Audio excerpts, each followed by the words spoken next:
Kayo po ba mga bossing ko ay isa sa mga nakakapansin na paborito ka ng kamalasan? Meron po ako ituturo sa inyo na napakasimple at napaka-epektibo mga pamamaraan. Kailangan lamang po natin mga bossing ko ng paminta.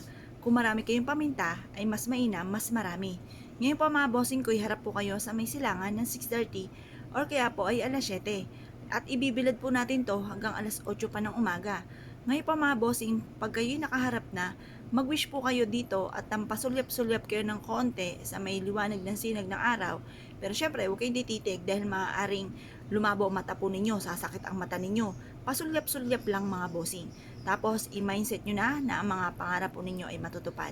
Sabihin nyo po, sa pamamagitan ng pampaswerteng ito at sipag at tiyaga ay magiging matagumpay na ako sa buhay. Kakapitan ako ng swerte at lahat ang mga pinapangarap ko ay matutupad. Mag-wish na po kayo na mula sa inyong pong puso. Sabihin po ninyo ang lahat ng nais ninyo na walang gamit na sana, direct to the point mga bossing. Pagtapos na po kayo mag-wish mga bossing ko ay mainam na humarap po kayo sa may pintuan po ninyo at kung may pwedeng pagtusukan nito ay itusok nyo po ito.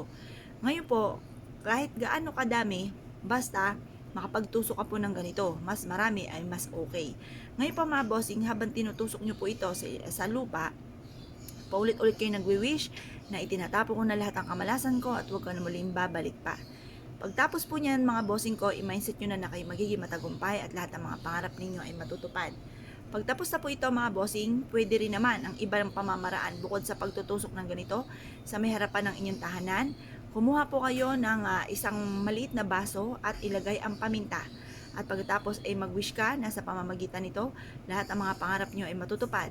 Mag-wish na po kayo na mula sa inyong pong puso at makakamit nyo po lahat ng mga pangarap po ninyo.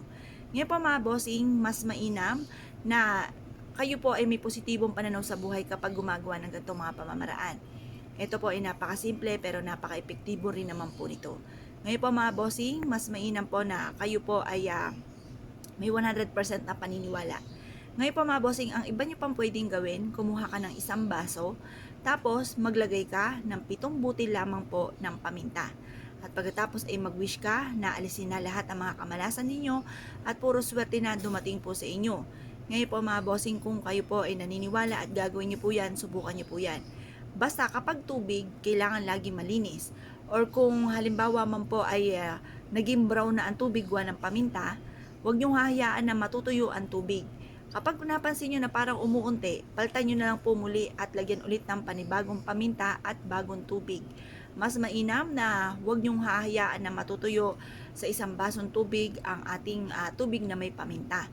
Kasi mentras na ito po ay natutuyo, paunti na paunti ang blessing, paunti na paunti ang swerte. Kaya mas marami, puno po siya at laging malinis. Huwag nyong hayaan na umunti mga bossing. Ngayon pa mga bossing ko kayo pinaniwala at naisip po itong gawin. Ay siya mga bossing, good luck po sa inyo po lahat.